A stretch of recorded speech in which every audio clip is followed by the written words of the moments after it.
ছানা বা পনির ছাড়াই সম্পূর্ণ নিরামিষ পটলের দোলমা রেসিপি নিয়ে হাজির হয়েছি।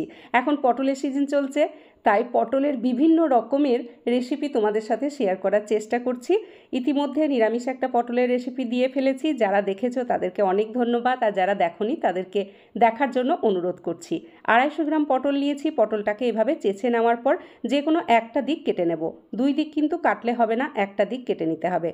দেখো ঠিক এতটা পরিমাণে কেটে নিলাম, আর অন্য দিকটা কাটিনি। এখন একটা চামচের সাহায্যে ঠিক এইভাবে ঘুরিয়ে ঘুরিয়ে পটলের ভিতরের যে দানাগুলো আছে সেগুলোকে বের করে নিতে হবে। দানাগুলো কিন্তু ফেলবো না, এটা রেখে দিচ্ছি, এটাও কাজে লেগে যাবে।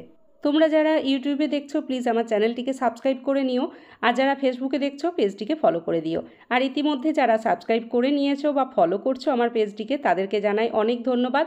সমস্ত পটলগুলো একই রকমভাবে কেটে নেওয়ার পর অল্প একটু হলুদ আর পরিমাণ মতো লবণ দিয়ে খুব ভালো করে মাখিয়ে নিচ্ছি। কিছুক্ষণ রেস্টে রাখার পর এগুলোকে সর্ষের তেলে ভেজে তুলে নিচ্ছি।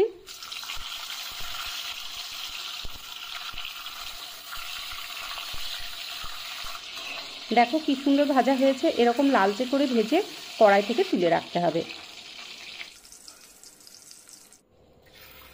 নিয়েছি কিছুটা ছোলার ডাল। ছোলার ডালটাকে প্রথমে জল দিয়ে ধুয়ে নিচ্ছি, এরপর 4 থেকে 5 ঘন্টা ভিজিয়ে রেখেছিলাম। দেখো ডালটা কত সুন্দর ফুলে গেছে। এরই সাথে দিচ্ছি 2টো কাঁচা পাকা লঙ্কা, কিছুটা আদার টুকরো আর সেই পটলের দানাগুলো। এখন এটাকে বেটে নেব। অল্প জল দিয়ে বাটতে হবে, আর মিহি করে বাটলে হবে না।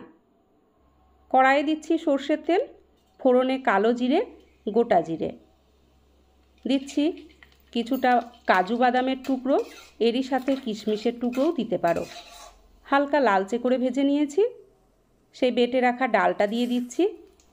খুব কম আছে এটাকে ভাজতে হবে। সামান্য হলুদ আর পরিমাণ মতো লবণ দিলাম।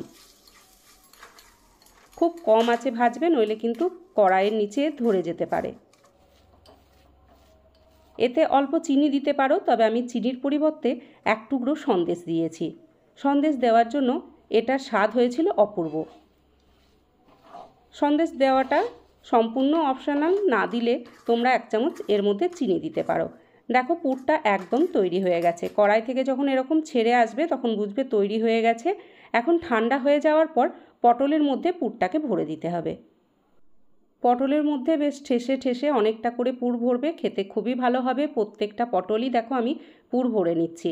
এখন কড়াইয়ে সেই যে পটল ভাজা তেলটা ছিল তাতে ফোড়ন দিচ্ছি এলাচ, দারচিনি, তেজপাতা, গোটা জিরে, আর বেটে নিতে হবে টমেটো, কাঁচা লঙ্কা, আদা আর কয়েকটা কাজু বাদাম। মিহি করে বেটে নিয়েছি। ফোড়ন থেকে যখন সুন্দর গন্ধ উঠেছে তখন সেই বাটা মশলা দিলাম, হলুদ, লঙ্কা গুঁড়ো, ধনে গুঁড়ো, জিরে গুঁড়ো দিয়ে এটাকে কষিয়ে নিতে হবে। পরিমাণ মতো লবণটাও দিয়ে দিলাম। মিক্সির জার ধোয়া অল্প একটু জল দিচ্ছি। কম আছে মশলাটাকে খুব ভালো করে কষাতে হবে যতক্ষণ না তেল ছাড়ছে।